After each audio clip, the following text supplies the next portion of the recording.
नमस्कार दोस्तों, मैं हूं गुरु और आप सबका स्वागत है द गुरु रिव्यू शो में। तो दोस्तों, आज मैं आपके सामने लेकर आया हूं संपूर्ण त्रिफला की अनबॉक्सिंग।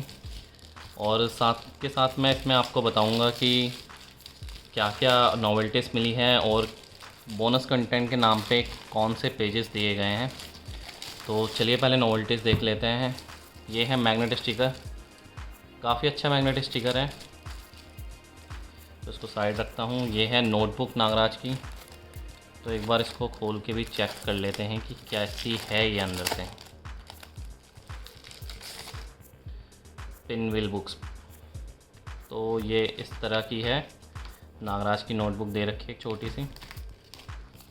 ये एक स्टिकर दे रखा है नागराज का त्रिफला के साथ। और ये है एक स्केच कार्ड। तो ये 4 नोवेल्टीज़ मिली है साथ में।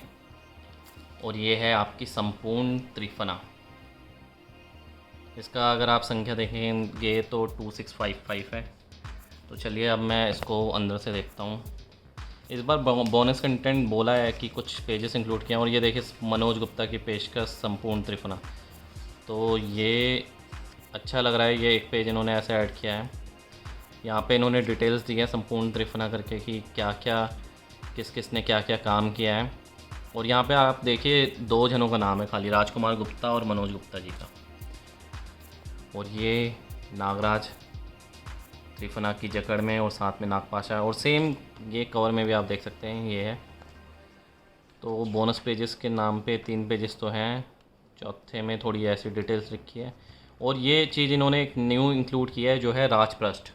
राजपृष्ठ में जो है मनोज जी ने बताया कि वो उनको कॉमिक्स का शौक़ कैसे लगा और कैसे राजकुमार जी ने अपनी राजा पॉकेट बुक्स निकाली। उससे पहले वो मनोज पॉकेट बुक्स चलाते थे।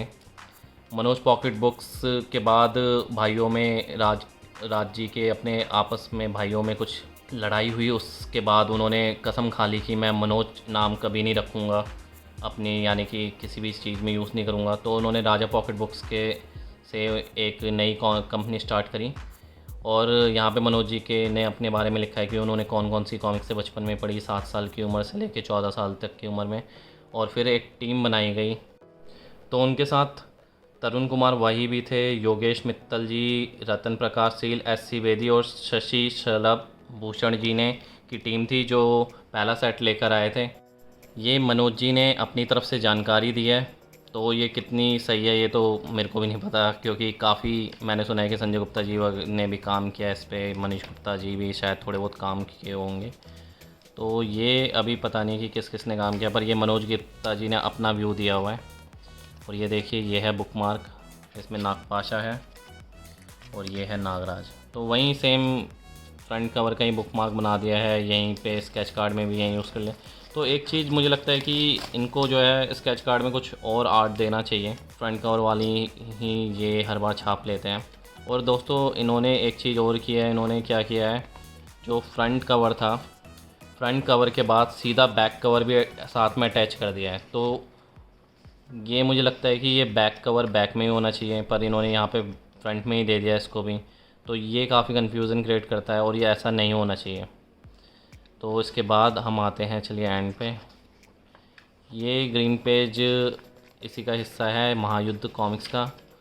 ये एड्स हैं और यहाँ पे हैं बोनस पेजेस। तो अब बोनस पेजेस में देखते हैं क्या क्या है। बोनस पेजेस में अनुपम सिन्हा जी की कलम से है।